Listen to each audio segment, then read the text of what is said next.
हरे कृष्णा, राधे राधे। स्वागत है आपका कन्हैया स्टोरी की आध्यात्मिक यात्रा में। आज इस वीडियो में हम जगन्नाथपुरी के रथ यात्रा के बारे में जानेंगे, जो कि आषाढ़ मास के शुक्ल पक्ष की द्वितीया तिथि को निकाली जाती है। जगन्नाथ मंदिर उड़ीसा के पुरी शहर में स्थित है। यह वैष्णव मंदिर श्री हरि के पूर्ण अवतार श्री कृष्ण जी को समर्पित है। पूरे साल इनकी पूजा मंदिर के गर्भगृह में होती है, लेकिन आषाढ़ माह के शुक्ल पक्ष की द्वितीया तिथि पर 3 किलोमीटर की अलौकिक रथ यात्रा के जरिए इन्हें गुंदेचा मंदिर लाया जाता है, जो कि गुंदेचा की रानी और भगवान जगन्नाथ जी की मौसी हैं। हर साल जगन्नाथ रथ यात्रा धूमधाम से निकाली जाती है, जिसमें शामिल होने देश दुनिया के कोने कोने से लोग आते हैं। भगवान को मौसी के घर स्वादिष्ट पकवानों का भोग लगाया जाता है। जब भगवान बीमार हो गए थे तो उन्हें काढ़ों का भोग लगाया गया था, जिससे वो स्वस्थ हो जाते हैं। इसकी कथा मेरे चैनल पर पहले से अपलोडेड है, उसे आप वहां जाकर देख सकते हैं। रथ यात्रा के तीसरे दिन पंचमी को लक्ष्मी जी भगवान जगन्नाथ जी को ढूंढते ढूंढते यहाँ पर आती हैं और उनके रथों को भी तोड़ देती हैं। इसकी भी बड़ी मनमोहक कथा है। अगर ये आप सुनना चाहते हैं तो मुझे कमेंट बॉक्स में नीचे लिखकर अवश्य बताना, मैं ये कथा भी आपके लिए अवश्य लेकर आऊंगी। चलिए आइए जानते हैं रथ यात्रा का महत्व और इसके पीछे की कहानी। हिंदू धर्म की मान्यताओं के अनुसार आषाढ़ माह के शुक्ल पक्ष की द्वितीया तिथि को भगवान जगन्नाथ, भाई बलभद्र और बहन सुभद्रा अपनी मौसी के घर जाते हैं। रथ यात्रा पुरी के जगन्नाथ मंदिर से 3 दिव्य रथों पर निकाली जाती है। सबसे आगे बलभद्र का रथ यानी कि बलदाऊ का रथ, उनके पीछे बहन सुभद्रा का और सबसे पीछे जगन्नाथ जी का रथ होता है। इस साल जगन्नाथ रथ यात्रा 1 जुलाई से शुरू होगी और इसका समापन 12 जुलाई को होगा।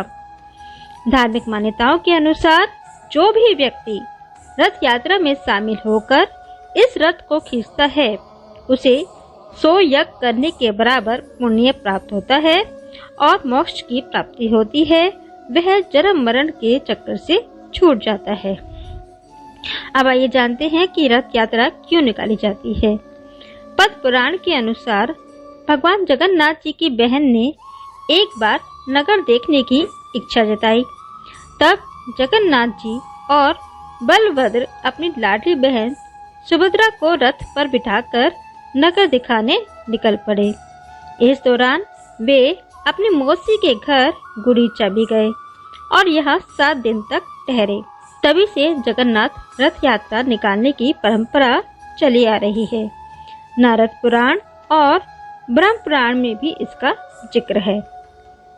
अब आइए जानते हैं कि रथ यात्रा में भगवान जगन्नाथ जी के रथ से जुड़ी कुछ खास बातें। भगवान जगन्नाथ जी के रथ में एक भी कील का प्रयोग नहीं होता है। यह रथ पूरी तरह से लकड़ी का बनाया जाता है और इसमें किसी भी धातु का प्रयोग नहीं किया जाता है। रथ की लकड़ी का चयन बसंत पंचमी के दिन और रथ बनाने की शुरुआत अक्षय तृतीया से ही शुरू हो जाती है। हर साल सभी रथ नीम की पवित्र और परिपक्व काष्ठ यानी लकड़ियों से बनाए जाते हैं, जिसे दारू कहते हैं।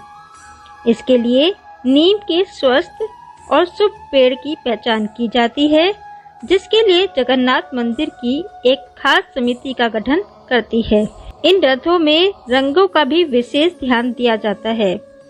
भगवान जगन्नाथ जी का रंग सांवला होने के कारण नीम की उसी लकड़ी का इस्तेमाल किया जाता है जो कि सांवले रंग की होती है। वहीं उनके भाई बहन का रंग गोरा होने के कारण उनके रथों के लिए हल्के रंग की नीम की लकड़ी का प्रयोग किया जाता है। पुरी के भगवान जगन्नाथ जी के रथ में कुल 16 पहिए होते हैं।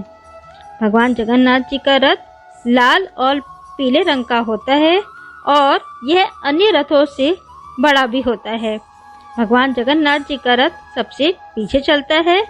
सबसे पहले बलभद्र यानी कि बलदाऊ जी का रथ फिर सुभद्रा जी का रथ बीच में और सबसे पीछे भगवान जगन्नाथ जी का रथ चलता है। भगवान जगन्नाथ जी के रथ को गरुड़ ध्वज, नंदी घोष व कपिध्वज के नाम से भी जाना जाता है। रथ के रक्षक पक्षीराज गरुड़ हैं। बलराम जी के रथ को तालध्वज कहते हैं।